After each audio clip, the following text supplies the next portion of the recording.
Hello, ഇന്നലെ നമ്മുടെ front അങ്കിതയുടെ കല്യാണമായിരുന്നു കേട്ടോ. അപ്പോൾ നമ്മൾ നാലുകൂടിയായിരുന്നു പോയിട്ടുണ്ടായിരുന്നത്. പോകുന്ന വഴിക്ക് നമ്മൾ ഷോപ്പിൽ കയറി പ്രസൻറ്റേഷനൊക്കെ വാങ്ങിച്ചിട്ടുണ്ടായിരുന്നു കേട്ടോ. പക്ഷേ അതിൻ്റെ വീഡിയോ എടുക്കാൻ മറന്നുപോയി. നമ്മൾ കല്യാണത്തിന് വളരെ നേരത്തെ ഇരുന്നതുകൊണ്ട് താലിയിട്ടൊന്നും കാണാൻ പറ്റിയില്ല. ജസ്റ്റ് മിസ്സായിരുന്നു. എങ്കിലും പിന്നെ പോയി ബാക്കിയുള്ള കാര്യങ്ങളൊക്കെ അവിടെ കണ്ടിരിക്കുന്നുണ്ടായിരുന്നു. അത് കഴിഞ്ഞപ്പോഴത്തേനും ചെക്കനും പെണ്ണൊക്കെ ഫോട്ടോ എടുപ്പും കാര്യങ്ങളൊക്കെ ആകെ ബിസി ആയിരുന്നു കേട്ടോ. നമ്മൾ ഇതിനിടയ്ക്ക് പ്രസൻറ്റേഷൻ കൊടുത്തിട്ട് എങ്ങനെയെങ്കിലും ഉണ്ണാൻ പോകാനുള്ള തന്ത്രപ്പാടിൽ നിൽക്കുക കേട്ടോ.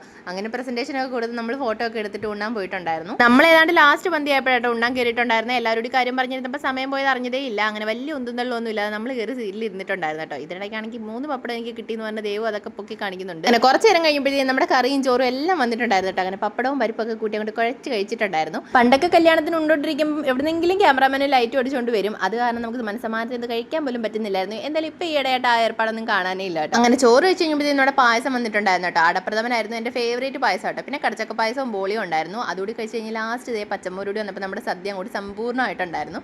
അങ്ങനെ വയറൊക്കെ നിറങ്ങിയിട്ട് ആർക്കും നടക്കാനും ഇരിക്കാനും ഒന്നും വയ്യ. എല്ലാവരും കൂടി ആടി തൂങ്ങി ഇങ്ങനെ നടക്കുക കേട്ടോ. കുറച്ച് നേരം അവിടെ നമ്മൾ ഇരുന്ന് റെസ്റ്റ് ചെയ്തിട്ടുണ്ടായിരുന്നു. പിന്നെ നമ്മൾ പോകുന്ന വഴിക്ക് ഞാനും സുരിച്ചും കൂടി കടയിൽ കയറി ഓരോ ലൈം കൂടി കുടിച്ചിട്ടുണ്ടായിരുന്നു. അത് കഴിഞ്ഞ് നമ്മൾ നേരെ വീട്ടിൽ പോയി. അപ്പോൾ ഇന്നത്തെ വീഡിയോ ഇത്രയേ ഉള്ളൂ. ടാറ്റാ.